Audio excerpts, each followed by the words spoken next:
असतात. सन्माननीय व्यासपीठ, राजहंसाप्रमाणे दूध आणि पाणी वेगळं करणारे तज्ज्ञ परीक्षक, सुज्ञ श्रोते हो, मी आपणा सर्वांना अभिवादन करते.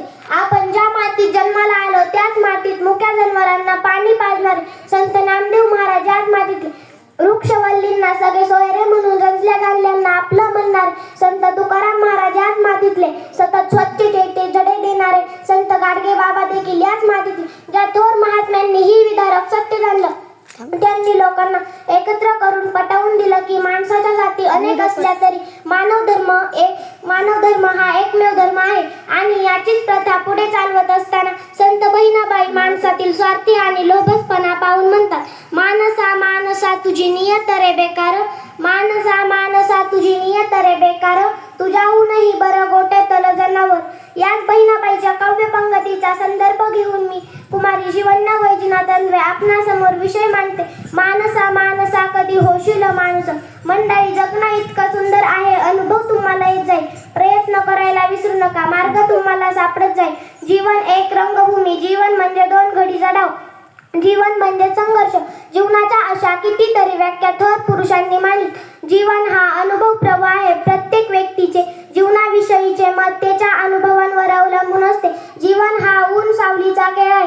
यात सतत सुख किंवा सतत दुःख क्वचित पाहायला मिळते. एवढ्याशा आयुष्यात खूप काही हवं असतं, एवढ्याशा आयुष्यात खूप काही हवं असतं, पण हवं असतं तेच मिळत नसतं. हवं असतं ते मिळालं तरी खूप काही कमी असतं. कारण चांदण्यांनी भरून सुद्धा आभाळ मात्र रिकामं असतं. माणसाने शिल्लक दुःखाने व्यक्त होऊन न बसता आंधळ्याचा डोळा व्हावं, लंगड्याचा पाय व्हावं, अनाथांचा पालक व्हावं, दुसऱ्यांना आनंद द्यावा, दुसऱ्यांसाठी जगावं आणि जगू द्यावं. जमेल तेवढं जाण्यावं, जाणीव त्याची गाणे गुणगुणत पुढे जावे.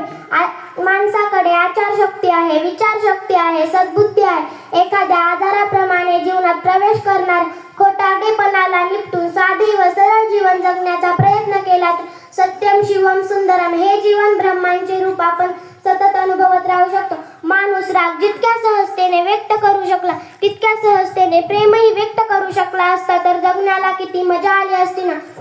कारण माणसांच्या निम्म्या समस्या कधीही न व्यक्त केलेल्या प्रेमामुळे आणि व्यक्त केलेल्या रागामुळे वाढतात. निर्णय चुकतात आयुष्यातले आणि आयुष्य चुकत जात. प्रश्न कधी कधी कळत नाही आणि उत्तर मात्र चुकत जातं.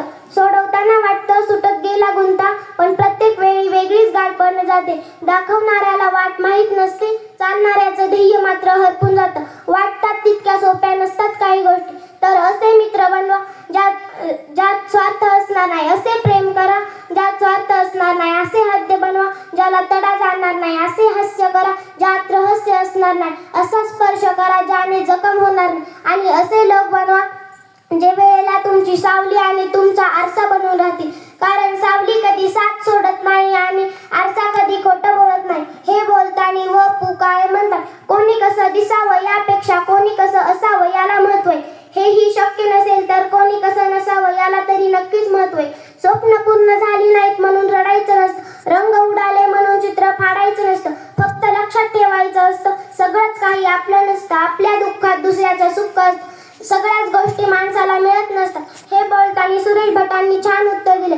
आयुष्य छान आहे, थोडं लहान आहे, रडतोस काय वेड्या, लढणं छान आहे.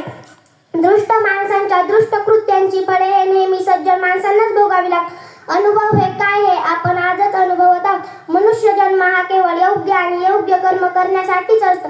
भगवान श्रीकृष्ण 5व्या अध्यायात 2ऱ्या, 3ऱ्या आणि 4थ्या श्लोकात म्हणतात, संन्यास कर्मयोगच्छ निःश्रेयस्करा उभो तयोस्तु कर्मसन्न्यासा कर्मयोगो विशिष्यते नेयस नित्य संन्यासी यौनद्वेष्टी न कांक्षिती निर्द्वंद्व हि महाबाहो सुखबंधनात् प्रमुच्यते सांख्ययोगो पृथक् बाला प्रवदन्ति न पंडिता एकमप्यस्थित सम्यग् उभयोर्विन्दते फलम्. पराभवाने माणूस संपत नाही. जिथं तो प्रयत्न सोडतो तेव्हा तो संपतो.